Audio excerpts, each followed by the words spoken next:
ومن أحسن دينا ممن أسلم وجهه لله وهو محسن واتبع ملة إبراهيم حنيفا واتخذ الله إبراهيم خليلا.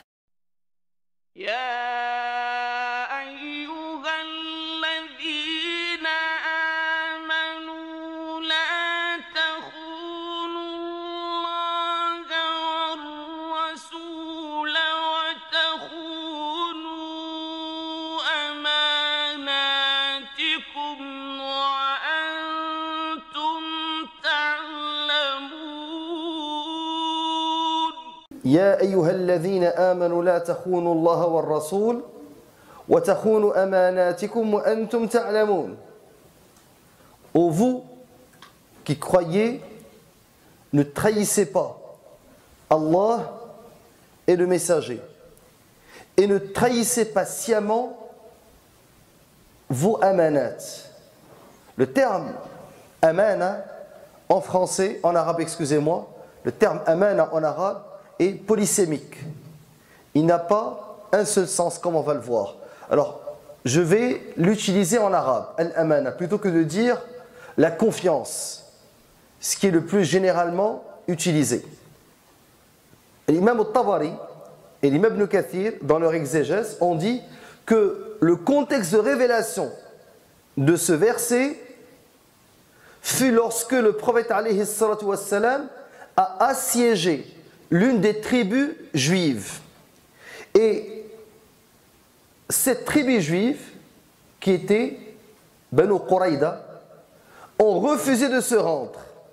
Mais ils ont demandé au prophète alayhi salatu wassalam qu'il leur envoie Abu Lubaba. Le prophète alayhi salatu wassalam, Abu Lubaba ibn al-Mundhir al-Ansari, sahabi jalil, un compagnon. Le prophète alayhi salatu wassalam leur a proposé le jugement de Sa'd radiyallahu anhu. Eux, ils ont dit, on aimerait consulter ce compagnon. Ce que vous devez savoir, c'est que Abu Lubaba avait sa femme, ses enfants et ses avoirs au sein de cette tribu juive. Donc c'est un point faible, fitna.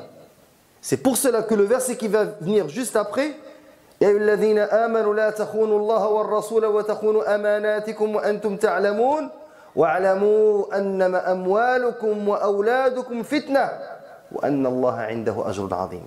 Et sachez que votre argent, amwalukum, vos avoirs, wa auladukum, vos enfants, est une épreuve et que Allah, inna Allah indahu ajrun azim, Allah a une grande rétribution. Donc, lorsque Abu Lubaba radiyallahu anhu est parti les voir pour les consulter, ils ont demandé s'ils devaient accepter le jugement de Sa'd radiyallahu anhu. Qu'est-ce qu'il a répondu? Alors, il leur a dit par un geste comme ça, en montrant sa gorge, que ce qui vous attend, c'est dhabh. Vous allez être égorgé. Alors, dès qu'il a dit ça, Abu Lubaba radiyallahu anhu a profondément regretté son geste et ses paroles, le fait de leur dire que vous allez être égorgé. N'acceptez pas le jugement de Sa'd. Et il a fait un serment. Il fit un serment de ne plus manger jusqu'à ce qu'il meure. Et il se rendit à la mosquée par lui-même. Vous savez, à l'époque, il n'y avait pas de prison. Comme on va le voir avec un autre compagnon dans Ghazwat Tabouk. Il est parti dans la mosquée, puis il s'est lui-même attaché. Alors, il s'est attaché à une des colonnes de la mosquée et il est resté 9 jours. Dans une autre version, 7 jours. Donc, Al-Wahidi, dans Asbab Nuzul, parle de 7, Ibn Kathir parle de 9. Et jusqu'à ce qu'il ait tombé évanoui. Ensuite, Allah Azza wa Jalla a fait descendre sans repentir. Allah lui a pardonné. Et que lorsque as-sahaba radiyallahu anhum ont accouru pour lui annoncer la bonne nouvelle qu'Allah Azza wa Jalla lui a pardonné, il a dit, regardez, le pardon descend d'Allah Azza wa Jalla. Coran.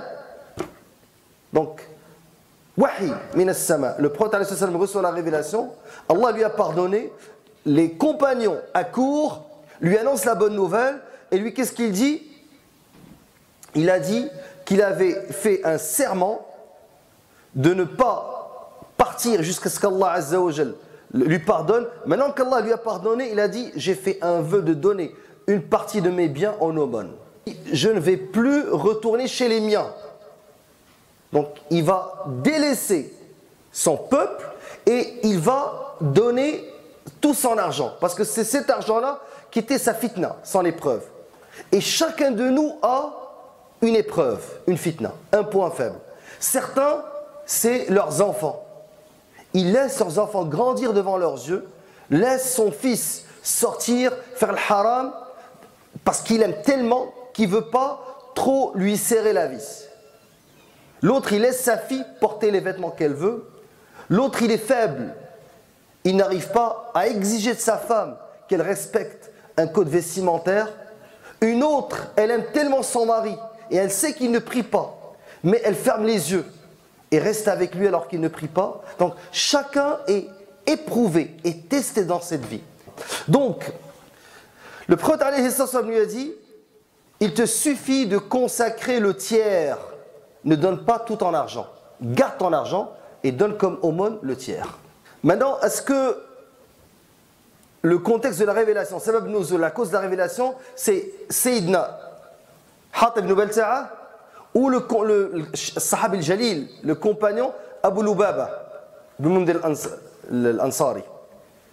En fait, ce que dit Ibn Kathir, il dit, il s'avère que ce verset a une portée générale, malgré qu'il a été révélé dans une circonstance particulière, étant donné que la trahison concerne tous les péchés, véniels, soient-ils ou capitaux. Il y a une règle dans Tafsir al-Qur'an que vous devez tous connaître. Al-ibra bi'umum al-lafz wa laysa bi khusus al-sabab. Cette règle, elle est indispensable pour connaître le Coran. Al-ibra bi'umum al-lafz wa laysa bi khusus al-sabab. Donc l'essentiel, ce n'est pas la circonstance particulière dans laquelle le verset a été révélé, mais plutôt sa portée générale. Pas seulement dans ce verset, pour tout le Coran. Il y a un petit livre qui est très important, Inch'Allah, peut-être qu'on le fera, ça s'appelle Al-Qawa'id al-Hisan, les belles règles pour comprendre le Coran, qui a été écrit par Cheikh Sa'di, le Cheikh imam Ibn Uthaymin. Puisqu'on parle de l'amana, Inni lakum rasoulun amin. Salih a dit ça à son peuple. Nuh alayhi salam a dit ça à son peuple. Le prophète alayhi salatu wassalam, comment l'appeler? As-sadiqul amin. As-sadiq, ça veut dire quoi as-sadiq? Le sincère. Celui, le franc, qui dit la sincérité, qui ne ment pas. Comment peut-il mentir? Pendant 40 ans, ils l'ont côtoyé, il n'a jamais menti une seule fois. Alayhi salatu wassalam, avant la révélation. Tout Quraysh l'appelait par ce surnom, As-Sadiq al-Amin. Ne trahissez jamais al-Amana, la confiance. Donc, Amin, al-Amin. Wal-Amana, al-Amana min al-Iman. Celui qui a de la foi normalement, tu peux lui faire confiance, tu peux lui confier tes enfants, lui confier ton argent, lui confier des secrets, lui confier des responsabilités. Plus la foi est élevée, plus normalement la confiance est exemplaire. Donc c'est une corrélation positive entre les deux.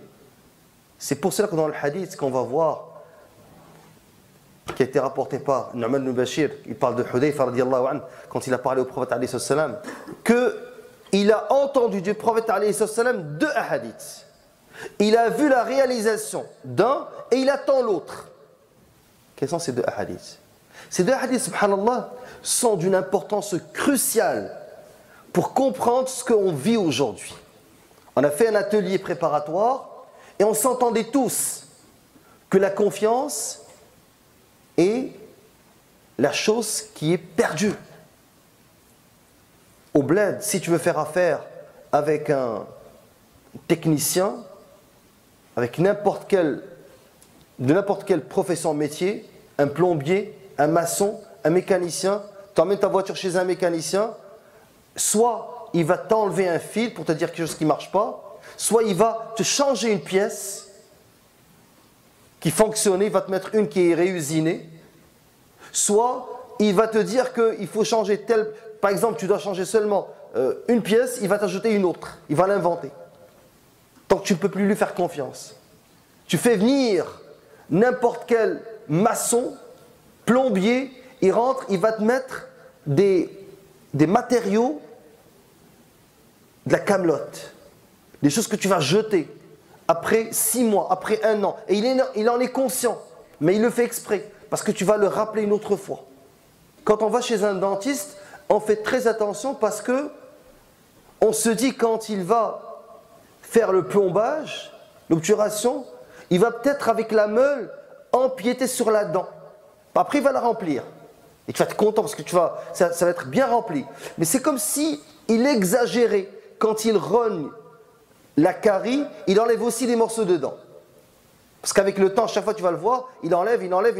Après, la dent n'est plus bonne. Il faudrait faire avant l'autre dent, il va te mettre un traitement de canal, ça va te coûter cher. Donc, alors il m'a dit, est-ce qu'on peut lui faire confiance? C'est ça. Elle est où la confiance? Alors, il a dit, subhanallah, il nous a dit, le prophète alayhi salam, que la confiance est intégrée dans le cœur des hommes. Donc, Allah Azza wa Jal a fait descendre la confiance dans le cœur des hommes, des croyants. Puis le Coran était descendu. C'est ça la différence. Ils ont eu l'iman, la foi, avant. Ils ont eu l'amana, la confiance, avant dans les cœurs. Après, ils ont appris le Coran. Aujourd'hui, les gens apprennent le Coran, mais il n'y a pas l'amana. Tu ne peux pas leur faire confiance. C'est pour cela, un grand cheikh que tu connais, il sort publiquement, puis il dit « Si, c'est comme un prophète ». Et subhanallah, un frère qu'il a eu chez lui à la maison m'a dit « Cet homme-là, je n'ai jamais vu quelqu'un qui apprend le Coran par cœur comme lui. » Et le réciter d'une manière assidue comme cet homme, qui jeûne, il a plus de 800 étudiants du Coran, travaille jour et nuit dans le da'wah. Là, il sort et dit « Si, c'est comme un prophète. » La hawla wa la quwwata illa billah. As'Allah tabat. Vous avez vu la différence? As-Sahaba radiallahu anhum, la majorité ne connaissait pas le Coran. Plusieurs ont été tués alors que le Coran était encore en révélation. Bilal radiallahu anhu, un esclave noir, pas de famille, pas de tribu, pas d'argent, seul, qui connaissait pas de Coran. Et quand il était torturé, qu'est-ce qu'il disait? Ahadun ahad. Oh Bilal, pourquoi tu répètes ahadun ahad? Un seul, il parle d'un seul Dieu. Il leur a dit parce que j'ai réalisé, quand je disais un seul, ça les mettait en colère. Et je voulais les mettre en colère davantage, même si le faux était. Le prophète alayhi salam, il a dit que la confiance est intégrée dans le cœur des hommes, puis le Coran a été descendu et ils ont appris à ce sujet à partir du Coran et de sa pratique. Puis il nous a dit, ça c'est au début, puis il nous a dit que, à propos de la disparition de la confiance, il a dit un homme se mettra en veille et sa confiance sera levée de son cœur, ne laissant qu'une marque sur son cœur, comme une marque pareille à une étincelle de feu. Donc un homme va dormir, il va se réveiller. Avant de s'endormir, il avait l'amana, il avait la confiance dans le cœur. Quand il va se réveiller, il va y avoir seulement une marque. Ensuite, il a dit, sera de son cœur ne laissant qu'une marque sur son cœur, comme similaire à une étincelle de feu sur la peau de votre pied. Il se gonfle, mais il est vide à l'intérieur. Puis le prophète sallam, il a pris un caillou et il a jeté le caillou pour qu'il tombe sur son pied. C'est-à-dire, ce que dit le prophète sallam, pour comprendre ce hadith, c'est comme si tu prends une braise ardente et tu la mets sur ton pied. Qu'est-ce qui va arriver? Il va y avoir une ampoule. Est-ce que la braise est à l'intérieur de l'ampoule? La braise, elle est tombée. Mais l'ampoule va se gonfler. Qu'est-ce qu'il y a dans l'ampoule? de l'eau, n'est-ce pas? Alors, avec le temps, toi, si tu ne sais pas que la braise est tombée, tu penses qu'il y a quelque chose à l'intérieur, mais elle est vide. Il se dit que c'est pareil pour le cœur. Au début, il y avait l'amana. L'amana, elle a laissé une trace. Vous savez, le prophète, des fois, il n'y avait pas encore les projecteurs, mais il fait des métaphores, des images, pour aider les personnes à comprendre. Parce que ce n'est pas tout le monde qui comprend comme ça, sans représentation visuelle. Alors, il a dit, puis les gens vont continuer à acheter et à vendre, mais pas un d'entre eux ne sera un homme de confiance. Dans la mesure où il sera dit, parmi telle tribu, ou telle tribu, il y a un homme qui est digne de confiance. Alors, de cet homme-là, il sera dit, c'est-à-dire l'homme du monde, monsieur, madame, tout le monde, comme il est intelligent, comme il est beau, comme il est intelligent, mais il n'aura pas un grain de moutarde de foi, qui équivaudrait à une graine de moutarde. Il n'aurait rien au niveau de l'amana dans son cœur. Alors qu'en apparence, c'est un homme qui est charmant, qui est intelligent, mais il n'est pas digne de confiance. Et Hudayfa radiyallahu anhu, il a dit, il fut un temps où ça ne me dérangeait pas avec qui je faisais affaire. Si c'était un musulman, sa garantie me suffit. Il sait qu'il est digne de confiance. Et si c'était un juif ou un chrétien, son tuteur suffisait comme garant. Cependant, aujourd'hui, je ne fais exception, c'est-à-dire il fait affaire qu'avec telle ou telle chose. Donc, il commence à faire attention. Alors, ce hadith, Ahl-Ilm, يسمونه hadith رفع al-amana. Le hadith de la disparition de la confiance. C'est ce qui va arriver à la fin des temps. Et c'est ce que nous vivons aujourd'hui. Aujourd'hui, la confiance est devenue une denrée rare. Tu peux trouver des personnes compétentes, mais c'est très, extrêmement rare que tu trouves une personne de confiance. Un commerçant, un restaurateur, un cuisinier, il mélange chez lui, à la maison, toutes les sauces et il les ramène.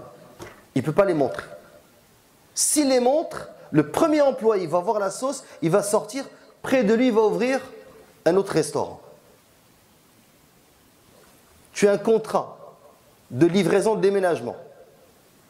Tu vas en voyage. Tu demandes à un frère de te remplacer.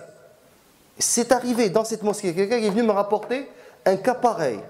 Tu reviens, il a noté les téléphones de tous tes clients. Et il a fondé une compagnie similaire et il les a contactés, il leur a donné un meilleur prix. Une sœur fait rentrer une autre sœur chez elle. Elle l'accueille parce qu'elle dit « Je suis seule, j'ai pas où habiter ». Elle rentre, elle commence à se faire belle et se montrer à son mari. Il divorce la première, se marie avec la deuxième. Allah al-Musta'an. C'est des choses que nous vivons. J'aurais aimé ne pas dire ça. C'est la triste réalité. Al-amana, rufi'atil amana. Tu ne peux plus faire confiance qu'à des personnes triées sur le volet. Si tu trouves quelqu'un de confiance, c'est que c'est quelqu'un qui a de la foi.